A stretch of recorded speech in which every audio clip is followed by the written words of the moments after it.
out, and I'm coming to you live tonight from Brian Baru Restaurant in Severna Park, and I am with the lovely Meg Murray. Hello, everyone. Meg, everybody, Meg. Hi, everyone. You may recognize Meg from one of her very many jobs. She is a PTA school president.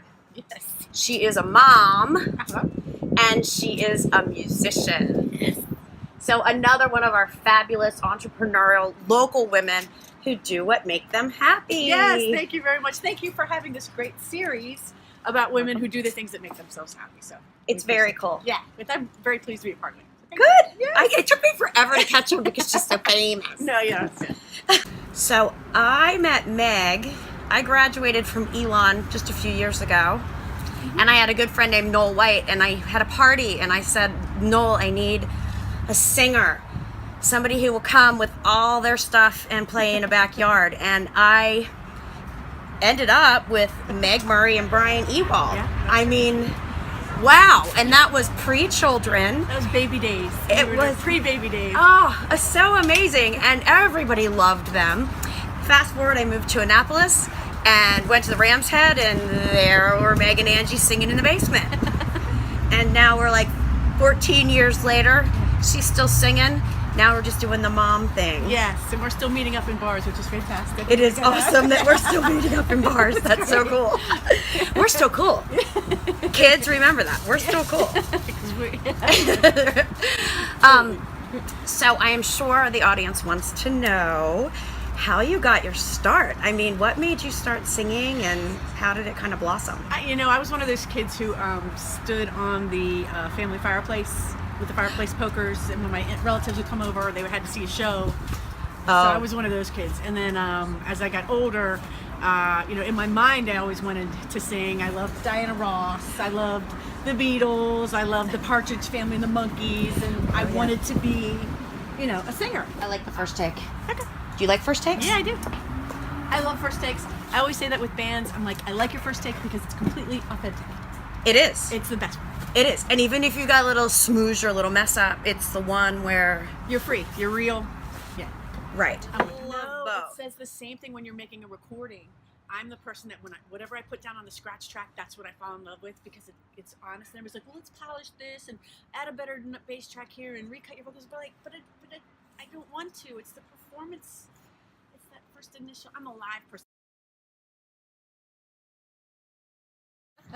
So there is something about live music, and I think it's people follow live music because they like the raw, unique.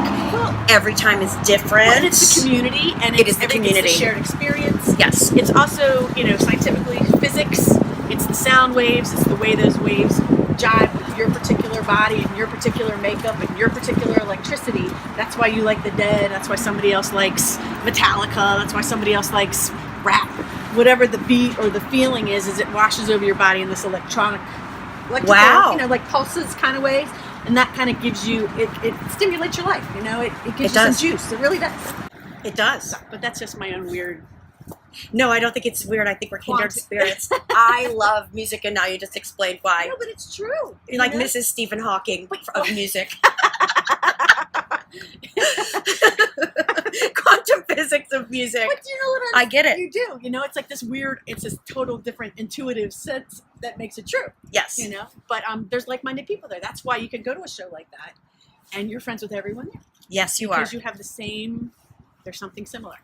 And even Napoleon Hill said it, people become who they hang out with. Absolutely. So if you hang out with happy singing people and you like the same stuff, that's what it is. Yeah, but when did you really decide I'm going to do it to make money?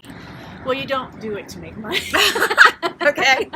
I mean, when I started, I had planned to make money. I was going to be famous, and I was going to make more money than my parents, and that. But then at some point, I started to realize that I was a lifer, and that I was going to have to play music because I loved it, and it doesn't matter about the money. So I lived for probably 18 years being a musician, but it was a lot of working.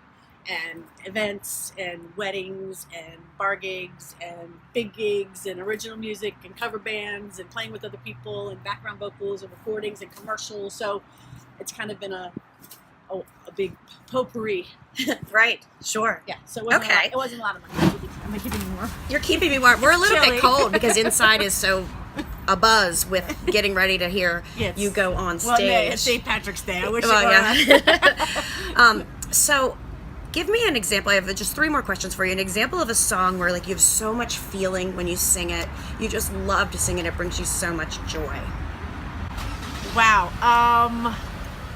I don't know how to answer that question because it changes so much. That's fair. If there's something going on in the world, for example, when George Michael died, Yes. I wanted to sing Careless Whisper because it made me think of him, and Okay. I don't know why, but I sing these people's songs every night or all the nights I'm playing, so I feel like I know them. I don't, but I feel like Right. I do. So it was a way to kind of honor him is one way. When Prince died, it's kind of like I got a chance to sing Diamonds and Pearls with Eric Scott at an AM/FM benefit, just tribute to Prince, and that was pretty up there. Yeah. Yeah, that was pretty cool. That's pretty neat. Yeah.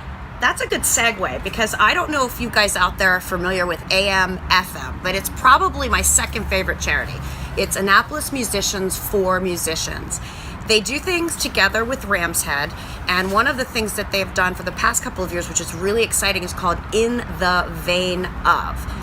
I've seen In the Vein of Tom Petty, I've seen In the Vein of the Beatles, and there's so much local talent in Annapolis that if you're not out there seeing it, you're not taking advantage of the great things this town has to offer because we are bursting at the seams with Absolutely. musical talent. I agree. I mean, we have everything from calypso music to drummers to jazz, multifaceted artists. You've got to get out there and see them. So AM/FM raises money to help musicians. And tell a little bit, since you've been on the board, you can probably deliver a little better than I can. AM/FM was created to help those people who do music full time. If they lose a gig, they lose salary. Yes. So it's basically just a big pot to say, here's something to cover your bills to help you in those occasions. So it's becoming harder and harder for a musician to make a living doing just music. So it's more supplemental now for people who have catastrophic illnesses. Yes. Or maybe a spouse or a child has catastrophic illnesses. There's also a big push with AM/FM now for an educational program where they're helping kids learn to play instruments and learn how to play music and stuff. So. Yeah, we've got School of Rock here locally. Yes. Yeah. Everybody plays at all of the local festivals that Yeah. are around, and we've got young talent, older talent. We have a great In the Vein of coming up with my Yes. favorite band. You know who they are now? It's Grateful Dead. And my husband is playing on that gig. Yeah, he's playing mandolin on that gig with Matt McConville, so he's very excited. That will be really exciting. So my first favorite charity is St. Jude Children's Research Hospital. And that's a great charity.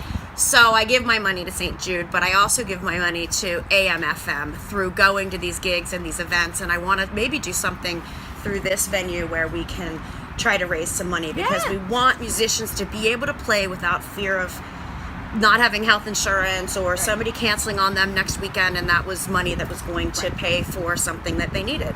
And also kids and the arts programs. I mean, if we can't keep them alive in the schools, we got to keep them alive somewhere. Because it makes them smart. You does. use the other sides of your brains, and music in any form helps kids grow smart, stay smart, and they say that music helps your brain stave off bad things like Alzheimer's and dementia. Somebody told me that math and music were very together. Absolutely, yes. So for all of you who can play the piano and you can't do algebra, That's you're not why. telling anyone the truth. Because you have a math mind if you have a music mind. It's expressed differently, though. Yeah, okay. Great. So that's about all that I have because you've got to go in and get your gig on, girl. I gotta sing some music for the people. All right, so please check out Meg Murray at megmurray.com. Check out Annapolis Musicians for Musicians. Check out WRNR. It is the greatest local radio station going. I win tickets to everything all the time. You just have to listen and dial in. Just keeping it local, keeping it real. You are the bomb. We've got some serious talent in town, you guys. Everybody, Meg Murray. Hey, everybody, she's amazing. Thanks for having us here. Thank you. Nice to see you.